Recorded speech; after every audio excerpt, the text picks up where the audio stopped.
राधे राधे दोस्तों, जय श्री कृष्ण। आप सभी पर माता महालक्ष्मी की कृपा सदैव ही बनी रही। दोस्तों, राधा अष्टमी के दिन से महालक्ष्मी की 16 दिन की व्रत पूजा शुरू की जाती है। इसे गज लक्ष्मी पूजा भी कहा जाता है। आज की वीडियो में हम माता महालक्ष्मी की 16 दिनों की व्रत पूजा विधि है वो जानने वाले हैं। तो सबसे पहले दिन हमें स्थापना करनी होती है, एक चौकी लगानी होती है। देखिए, यह पूजा 16 दिन तक की जाती है। 16 दिन तक व्रत रखा जाता है और यह पूजन किया जाता है। तो चौकी आप ऐसी जगह पर लगाएं जहां पर चौकी को आपको 16 दिन तक हिलाना नहीं पड़े।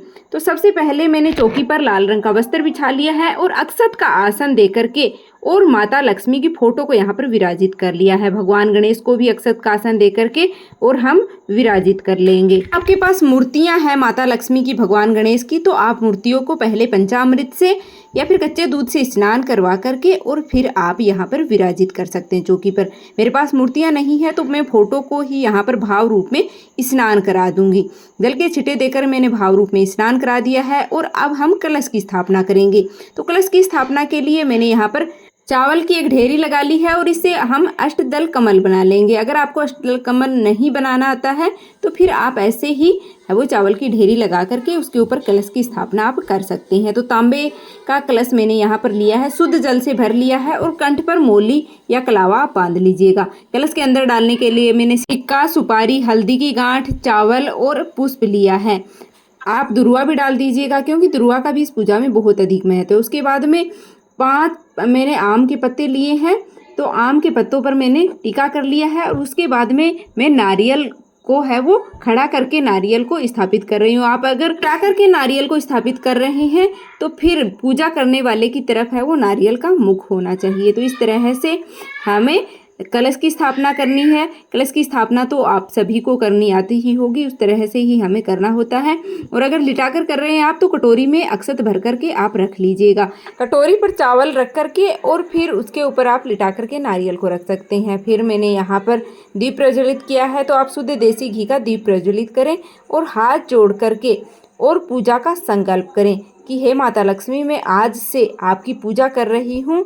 इतने दिनों तक मतलब 16 दिन तक आपकी पूजा करूंगी, तो आप मेरी पूजा को स्वीकार करें। भूल चूक हो जाए तो मुझे क्षमा करें। फिर मैं यहाँ पर जनेऊ है वो भगवान गणेश को वस्त्र के रूप में समर्पित कर रही हूँ और साथ में ही हम कलावा भी है वो भगवान गणेश को, माता लक्ष्मी को, सभी को है वो कलावा समर्पित कर देंगे। और माता लक्ष्मी को यहाँ पर मैं चुनरी भी समर्पित कर रही हूँ। तो जो नवरात्रि में चुनरी ली जाती है वह भी आप ले सकते हैं या फिर अलग से भी आप चुनरी लेकर के माता को अर्पित कर सकते हैं या फिर साड़ी वगैरह भी आप माता को उड़ा सकते हैं। फिर हम तिलक करेंगे, तो कुमकुम से, रोली से हम माता लक्ष्मी को, भगवान गणेश को, जो हाथी हैं माता लक्ष्मी के गज हैं उनको भी हम तिलक कर देंगे। और कलश के ऊपर मैंने पहले से स्वास्तिक बना दिया है। आप भी या तो टीका लगा दीजिएगा या फिर स्वास्तिक है वो बना दीजिएगा। दिए का भी हम पूजन करेंगे, तो दिए को भी मैंने यहाँ पर तिलक कर दिया है। टीका करने के बाद में हम सभी को अक्षत समर्पित कर देंगे। और देखिए, जब भी हम पूजन करते हैं तो हमें मंत्रों का, माता लक्ष्मी के मंत्रों का जप अवश्य ही करना चाहिए। जो भी आपको मंत्र आते हैं उनका जप आप कर लीजिएगा। फिर सभी को पुष्प समर्पित कर देंगे। तो लाल रंग के पुष्प हैं वो माता लक्ष्मी को प्रिय होते हैं, तो आप लाल रंग के पुष्प है वो मिल जाते हैं तो अवश्य रूप से समर्पित कीजिएगा या फिर जो भी मिल जाते हैं वो आप समर्पित कीजिएगा। साथ में ही सुहाग सामग्री में यहाँ पर समर्पित कर दूंगी। तो देखिए, 16 दिन में आप किसी भी दिन है वो सुहाग सामग्री अर्पित करें या लास्ट के दिन या फर्स्ट दिन भी आप कर सकते हैं। फिर दुर्वा मैं यहाँ पर समर्पित कर रही हूँ। इस पूजा में दुर्वा का भी बहुत अधिक महत्व है, तो भगवान गणेश को और माता लक्ष्मी को मैं यहाँ पर दुर्वा अर्पित कर रही हूँ। उसके बाद में भोग अर्पित करेंगे, तो भोग में आप कोई भी मौसमी फल का भोग लगा सकते हैं, ड्राई फ्रूट का भोग लगा सकते हैं। मखाने की जो खीर होती है उसका भोग आप माता लक्ष्मी को लगा सकते हैं। मखाने की खीर का भोग भी माता लक्ष्मी को अति प्रिय होता है। अन्न का भोग नहीं लगाया जाता है और अन्न ग्रहण भी नहीं किया जाता इस व्रत में। साथ में ही दक्षिणा है वो हम समर्पित कर देंगे। दक्षिणा हमारी पूजा में रही कमियों को पूरा करती है, तो दक्षिणा यथासंभव आपको अवश्य रूप से ही समर्पित करनी चाहिए। उसके बाद में देखिए, हम हाथ में अक्षत लेकर के और पुष्प लेकर के और गज लक्ष्मी व्रत की कथा सुनेंगे। यहाँ का वीडियो मैं अलग से चैनल पर अपलोड कर दूंगी, तो वहाँ से आप देखकर सुन लीजिएगा। यहाँ पर अगर मैं कथा सुनाऊंगी तो वीडियो बहुत ज़्यादा लंबी हो जाती है, तो कथा हम सुन लेंगे इस तरह से हाथ में अक्षत और पुष्प लेकर के। और कथा सुनने के बाद में जो भी हाथ में अक्षत और पुष्प लिए हैं वह माता लक्ष्मी के चरणों में हम समर्पित कर देंगे। तो इस तरह से हमारी गजलक्ष्मी की पूजा है वो पहले दिन की पूजा है वो पूर्ण होती है। उसके बाद में हम धूप दीप दिखा देंगे।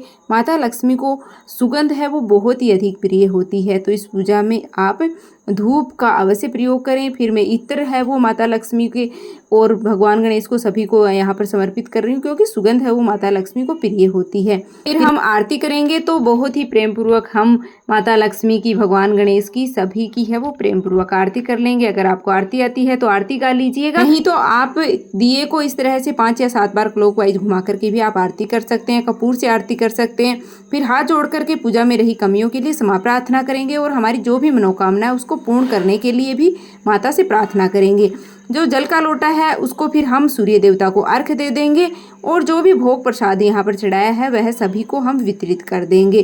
तो इस तरह से सरल तरीके से हम जिस दिन स्थापना करते हैं गजलक्ष्मी की, उस दिन इस सरल तरीके से हमें पूजन करना होता है। दक्षिणा आपको 16 दिन में एक दिन अवश्य समर्पित करनी है। आप किसी भी दिन कर सकते हैं, पहले दिन, लास्ट दिन या बीच में कभी कर सकते हैं। श्रृंगार सामग्री भी आपको एक दिन समर्पित करनी होती है, कब भी आप कर सकते हैं। फिर रोज हमें इसी सरल तरीके से है वो पूजन करना होता है और माता को भोग लगाना होता है, पुष्प समर्पित करने होते हैं, दिया प्रज्वलित करना होता है। इस तरह से सरल तरीके से हमें 16 दिन तक माता लक्ष्मी का पूजन करना होता है। और व्रत अगर आप नहीं रख पाते हैं 16 दिन तक तो आप एक बार तो फर्स्ट दिन जिस दिन स्थापना करते हैं उस दिन, फिर 8 दिन बाद में फिर से आप व्रत कर लीजिएगा एक दिन, और उसके बाद लास्ट में जिस दिन व्रत पूर्ण होते हैं उस दिन आपको व्रत रखना होता है। तो इस तरह से 3 बार हमें व्रत रखना चाहिए। अगर आप पूरे 16 दिन तक व्रत नहीं रख पाते हैं तो 3 दिन तक, मतलब 3 व्रत तो आपको अवश्य ही रखना चाहिए। और अगर आप किसी कारण से व्रत नहीं रख पा रहे हैं तो आपको अंतिम दिन तो माता लक्ष्मी का पूजन अवश्य रूप से ही करना चाहिए, क्योंकि माता लक्ष्मी सुख, समृद्धि, सौभाग्य, वैभव सब प्रदान करने वाली होती है। और यह जो पूजन है वो दीपावली का जो पूजन होता है उससे भी बड़ा पूजन माना जाता है।